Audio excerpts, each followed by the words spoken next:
आओ सुनाते हैं महाभारत की कहानी। 18 दिनों के युद्ध ने द्रौपदी की उम्र को 80 वर्ष जैसा कर दिया था। द्रौपदी कृष्ण को देखते ही दौड़कर उनसे लिपट जाती है। कृष्ण उसके सिर को सहलाते रहते हैं और रोने देते हैं। थोड़ी देर में उसे खुद से अलग करके समीप के पलंग पर बैठा देते हैं। द्रौपदी, यह क्या हो गया सखा? ऐसा तो मैंने नहीं सोचा था। कृष्ण, नियति बहुत क्रूर होती है पांचाली।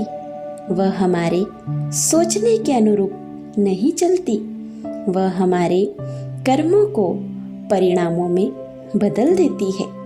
तुम प्रतिशोध लेना चाहती थी और तुम सफल हुई द्रौपदी। तुम्हारा प्रतिशोध पूरा हुआ। सिर्फ दुर्योधन और दुशासन ही नहीं, सारे कौरव समाप्त हो गए। तुम्हें तो प्रसन्न होना चाहिए। द्रौपदी, सखा, तुम मेरे घावों को सहलाने आए हो या उन पर नमक छिड़कने के लिए? कृष्ण, नहीं द्रौपदी, मैं तो तुम्हें वास्तविकता से अवगत कराने के लिए आया हूँ। हमारे कर्मों के परिणाम को हम दूर तक नहीं देख पाते हैं और जब वे सक्षम होते हैं तो हमारे हाथ में कुछ नहीं रहता। द्रौपदी, तो क्या इस युद्ध के लिए पूर्ण रूप से मैं ही उत्तरदायी हूँ कृष्ण? कृष्ण, नहीं द्रौपदी, तुम स्वयं को इतना महत्वपूर्ण मत समझो।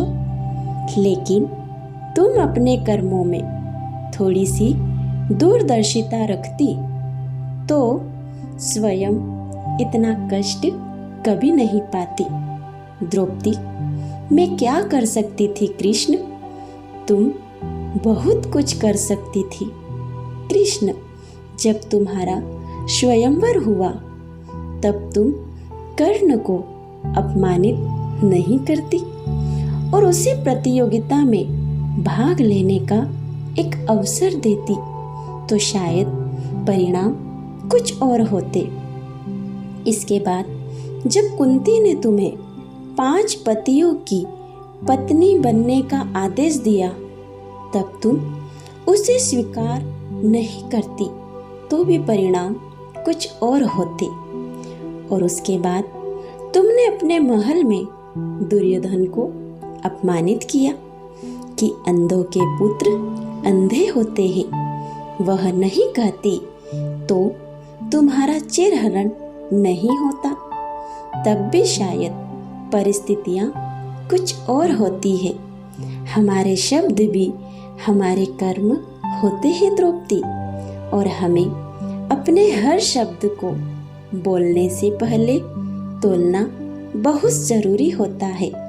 अन्यथा उसके दुष्परिणाम सिर्फ स्वयं को ही नहीं, अपने पूरे परिवेश को दुखी करते रहते हैं। संसार में केवल मनुष्य ही एकमात्र ऐसा प्राणी है जिसका जहर उसके दांतों में नहीं, शब्दों में है।